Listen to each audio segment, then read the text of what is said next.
Welcome back to The Explainer. Today, we're going to impartially break down a genuinely fascinating and very specific spiritual text to understand its unique metaphysical framework. We're looking at a text from the religious movement Happy Science, and specifically, we're focusing on an entity known as Ra-Mu, the supposed king of a super ancient civilization.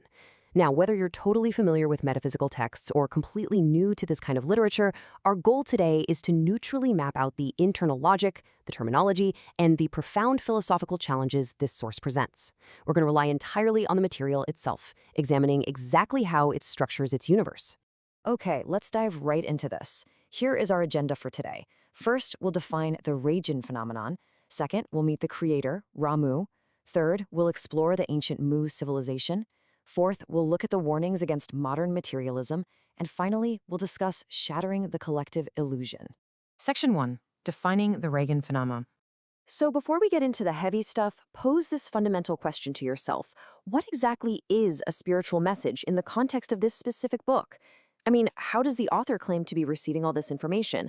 The material is actually highly meticulous about defining its methodology, distinguishing it from things you might have seen in popular culture or other spiritual traditions. Now, what's really interesting about this slide is how clinical the source is in defining its terms. It explicitly outlines the Rajan phenomenon as the act of speaking the words of a spiritual being from the other world. But it emphasizes that this is absolutely not random channeling. Rather, it's a highly specific process, reserved only for those who have reached an advanced state of enlightenment. So the crucial point here is the strict contrast the text draws between a Rajan channeler and a typical trance medium. In a standard mediumship phenomenon, the medium falls into an unconscious trance state, they lose awareness, and the spirit just speaks one-sidedly. But the Rajan phenomenon? It's entirely different. The channeler remains fully conscious.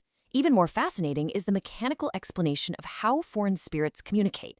When a foreign spirit speaks, the enlightened channeler actually utilizes their own brain's language centers to select the necessary words, actively translating the spiritual message into Japanese in real time. It's presented as a highly cognitive, conscious, and enlightened linguistic bridge. Section 2, Meet the Creator, Ra-Mu. According to the preface, this particular spiritual message is a huge milestone. Recorded publicly on February 16, 2018, it marked roughly the 800th public spiritual message conducted by the organization. But what really sets this apart is the entity itself. The text states that Ra-Mu revealed a terrifying, awe-inspiring aspect of God, clearly declaring himself to be the creator. This massive scale of divinity differs greatly from traditional Japanese sect founder-level Buddhism. It pitches the entity as a supreme cosmic architect rather than just a historical philosopher. But how does a modern reader even approach a work making a claim that massive? Well, a strict prerequisite is outlined right at the beginning. The source strongly suggests that humans have historically developed religions merely to save themselves. But encountering this awe-inspiring aspect of God requires something way more intense. It insists that without completely emptying one's heart, the door to ultimate truth simply will not open. It essentially demands a total suspension of your preconceived beliefs. Moving on to Section 3, the super ancient Mu civilization. And this brilliantly illustrates the visual scale of the Mu Empire as described in the text. We're talking glowing pyramids set against lush tropical landscapes with brilliant solar flares. It presents a legendary civilization in the South Pacific where deep spiritual mystery and highly advanced science were perfectly fused together. It frames Mu as a society that actually surpasses our own 21st century capabilities.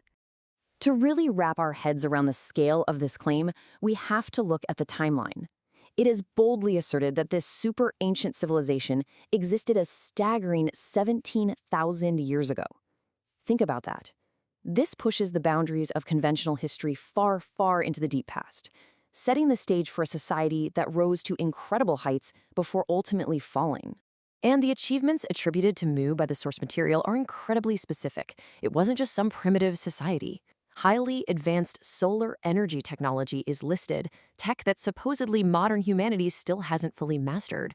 Routine interactions with extraterrestrial beings and spacefaring technology, casually mentioned. It also details the secrets of pyramid power and populations of demigods who could freely travel between this physical world and the spiritual realm.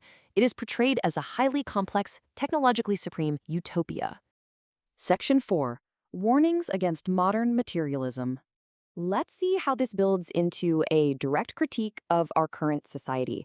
The fall of ancient civilizations like Mu is utilized as a strict parallel to warn about our modern trajectory. Ramu explains that as societies advance, there's this dangerous tipping point. People begin to replace pure faith with worldly desires. Advanced scientific technology, rather than elevating humanity, becomes a tool to satisfy the lust for power. The text details a historical shift where science was twisted to enslave others, ultimately leading to the creation of weapons of mass destruction. It's a really stark warning about a civilization strangling itself through its own technological arrogance. In the epilogue, a really intense philosophical critique is delivered. It is explicitly stated that modern Western-style civilization must profoundly reflect on its pride and self-conceit.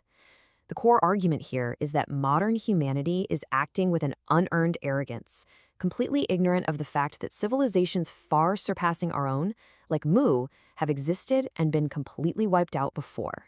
The underlying argument the source is making is about the absolute limits of materialism. A purely materialistic worldview, believing that only what we can touch and measure is real, is presented as a total developmental dead end. The text argues that as long as humanity remains trapped in this materialistic framework, we are blind to greater cosmic truths. Overcoming this requires realizing the limits of materialism to regain a pure and transparent heart, stepping away from the endless pursuit of physical and technological accumulation. Which brings us to Section 5, Shattering the Collective Illusion. A radical stance on modern knowledge is taken in the final pages. It is neutrally but firmly posited that what modern humans consider common sense is actually just a massive collective illusion. In fact, modern academic consensus and contemporary worldly knowledge are described mostly as trivial garbage when compared to the vast, multidimensional reality of ultimate spiritual truth. The core thesis of the epilogue is perfectly encapsulated in this provocative quote. It literally says, "It is difficult to reach cosmic truths unless the modern wall of collective illusion, common sense, is shattered." The point is, you can't simply add this spiritual knowledge on top of your current worldview. Your current worldview, your common sense, has to be entirely deconstructed first. So what are the specific philosophical action items demanded of modern humanity by this book?